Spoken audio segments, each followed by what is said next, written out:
जासूसी के आरोपों से घिरी पाकिस्तानी महिला सीमा हैदर ने भारतीय नागरिकता लेने की बात कही है। उनके वकील एपी सिंह ने याचिका दायर करके दावा किया है कि अगर पाकिस्तानी मूल के गायक अदनान सामी को भारत में नागरिकता मिल सकती है तो सीमा हैदर को क्यों नहीं। सीमा हैदर नोएडा के सचिन मीणा से प्यार करती है और वो भारतीय नागरिकता हासिल करके उसके साथ रहना चाहती है। सीमा का कहना है कि गायक अदनान सामी को भारत में रहने के बाद यहाँ की नागरिकता मिल गई थी, इसलिए उसे भी नागरिकता मिलनी चाहिए। ऐसे में सवाल है कि भारत में नागरिकता पाने के क्या नियम होते हैं, कैसे मिलती है नागरिकता और क्या सीमा हैदर को नागरिकता मिल पाएगी। भारत में कैसे मिलती है नागरिकता। सुप्रीम कोर्ट के अधिवक्ता आशीष पांडे के मुताबिक भारत में नागरिकता लेने को लेकर कई नियम हैं। इसे सीमा हैदर के मामले से जोड़कर देखें तो कई पेच हैं। आइए जानते हैं भारत में नागरिकता कैसे मिलती है। भारतीय से शादी करके।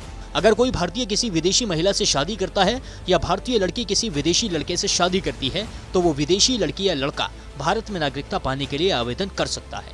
सीमा हैदर के मामले में यह आसान नहीं है क्योंकि वो गैर कानूनी तरीके से भारत पहुंची है। कानून कहता है कि इसके लिए सीमा को अपने पहले पति से तलाक लेना होगा, फिर कानूनी तरीके से सचिन से शादी करने के बाद ही भारतीय नागरिकता लेने के लिए आवेदन वो कर सकती है। 11 से 15 साल भारत में रहकर। एडवोकेट आशीष पांडे कहते हैं अगर कोई विदेशी भारत में 11 से 15 साल से रह रहा है तो वो भारतीय नागरिकता के लिए आवेदन कर सकता है। ध्यान रखने वाली बात यह है कि नागरिकता तभी मिलेगी जब भारत में आपकी एंट्री गैर कानूनी तरीके से नहीं हुई हो।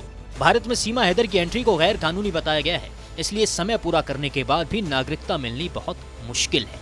Religious minority citizen amendment act यानी CAA कहता है कि अगर आप पाकिस्तान, बांग्लादेश, अफगानिस्तान और पड़ोसी देश में अल्पसंख्यक यानी रिलीजियस माइनॉरिटी के तौर पर रह रहे थे, धर्म को लेकर प्रताड़ित किया जा रहा था और 31 दिसंबर 2014 तक भारत में आ गए थे तो भारतीय नागरिकता मिल सकती है।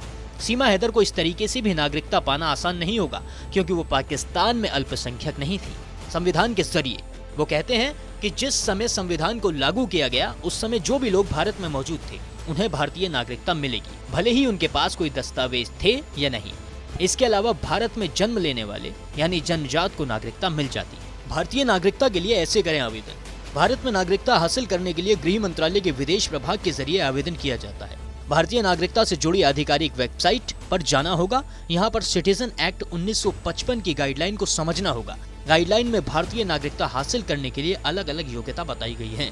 जैसे अगर कोई अफगानिस्तान या पाकिस्तान के अल्पसंख्यक समुदाय रहा है और 31 दिसंबर 2009 तक भारत आ गया था तो उसे भारतीय नागरिकता मिलेगी। हालांकि उसे भी आवेदन करना होगा।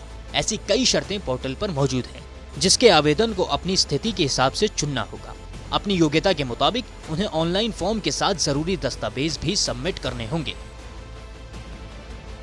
इस खबर पर आप भी हमारे साथ अपनी राय जरूर साझा करें। बाकी देश और दुनिया की तमाम बड़ी खबरों के लिए देखते रहें TV9 भारतवर्ष डिजिटल।